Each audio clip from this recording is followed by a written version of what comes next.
All right, let's just dive right into this. Welcome to an exclusive explainer where we're going to explore a reality that honestly sounds like it was pulled straight out of a science fiction utopia.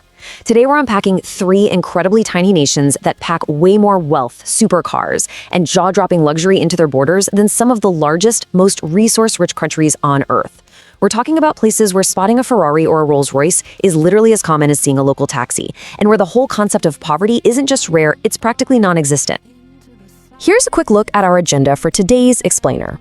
First, tiny size, infinite wealth. Second, Monaco, the tax-free haven. Third, Luxembourg, free transport and riches.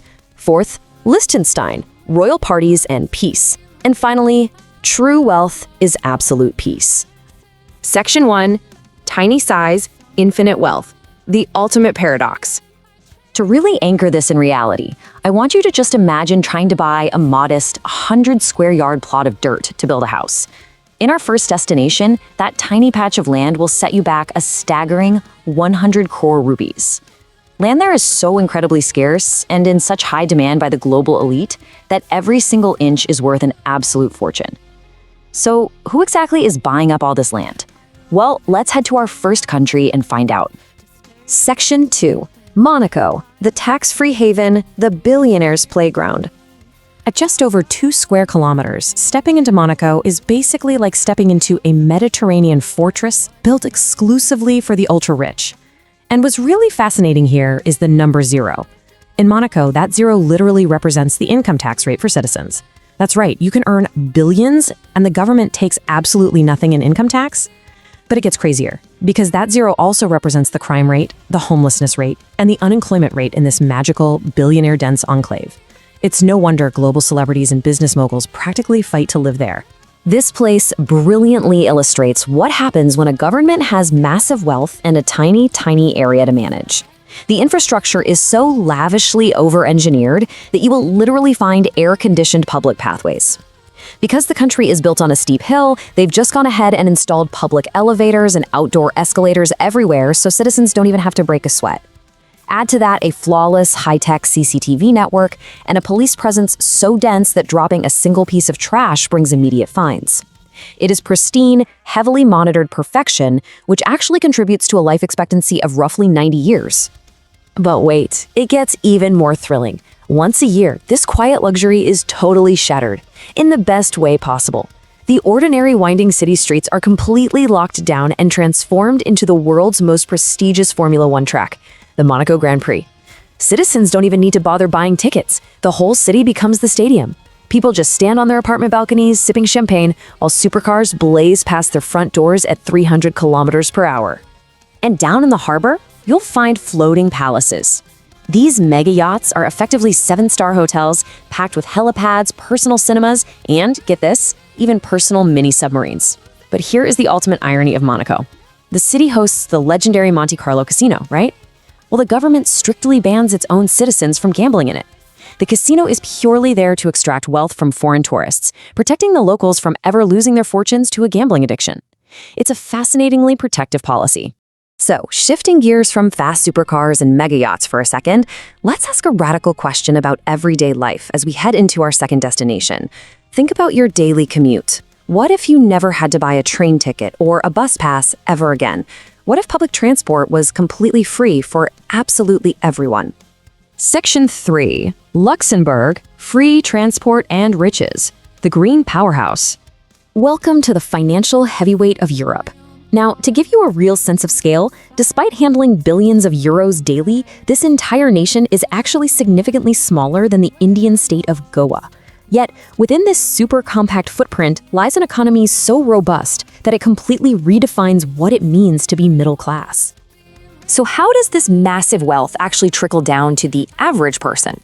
Well, in Luxembourg, the law strictly enforces a staggering minimum monthly wage of 2,700 euros.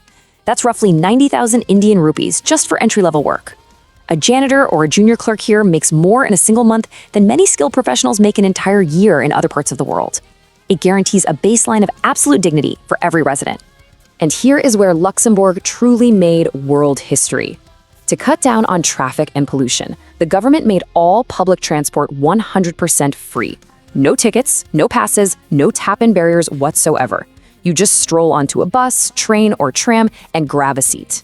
And we aren't talking about rundown city buses. These are pristine, modern vehicles that feel more like five-star airport lounges. And the absolute best part? This applies to tourists too. Away from the bustling banks and the free trams, the country is just astonishingly beautiful. Citizens here, who, by the way, fluently speak 3 languages, can easily explore fairy tale settings.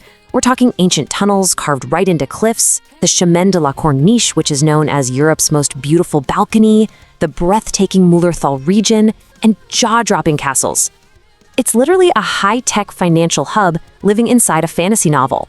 Okay, leaving the beautiful green valleys of Luxembourg behind, I've got another question for you. Can a modern, immensely wealthy country actually survive, let alone thrive, without its own airport and without a military? Sounds a bit like a recipe for disaster, right? Well, let's see how this plays out in our next stop. Section 4. Liechtenstein, Royal Parties and Peace, the Alpine Fairy Tale. Nestled deep in the snowy peaks between Austria and Switzerland is Liechtenstein. Finding a poor or even a middle-class person here is virtually impossible. To put it in perspective, this micronation is 10 times smaller than the city of Delhi, yet the average worker takes home an unbelievable equivalent of 9 lakh rupees every single month. That's roughly 10,000 US dollars a month. In fact, people from neighboring countries commute across the border every morning just to work here because the pay is so astronomical. But how on earth do they make all this money? You'd probably guess banking, but they actually have a highly diverse, surprisingly quirky export economy. They manufacture high-tech machinery and advanced pharmaceuticals, but get this, they are the undisputed global capital for manufacturing premium false teeth. Dentists all over the world rely on dental implants made right here in the Alps. Combine that with top-tier vineyard wines, and you've got an absolute economic juggernaut. Now, here's my absolute favorite detail about Liechtenstein. The real magic happens on their national day, August 15th. Prince Hans Adam II literally opens the massive doors of his historic castle and invites every single citizen in the country, all 39,000 of them, to a giant garden party. The royals just mingle with the locals, and the prince provides free food, beer, and wine for the entire nation. It's this incredible display of unity and simplicity that you literally don't see anywhere else. And this profound level of national trust, it's deeply rooted in their history. Take the year 1868. That's the historic year Liechtenstein permanently disbanded its entire army. They just decided that military might wasn't necessary. On top of that, despite all their billions, they don't even have an airport. If you want to fly there, you have to land in neighboring Austria and drive in. They've essentially proven that massive military spending and sprawling infrastructure are definitely not prerequisites for absolute safety. Section 5. True wealth is absolute peace, the ultimate luxury.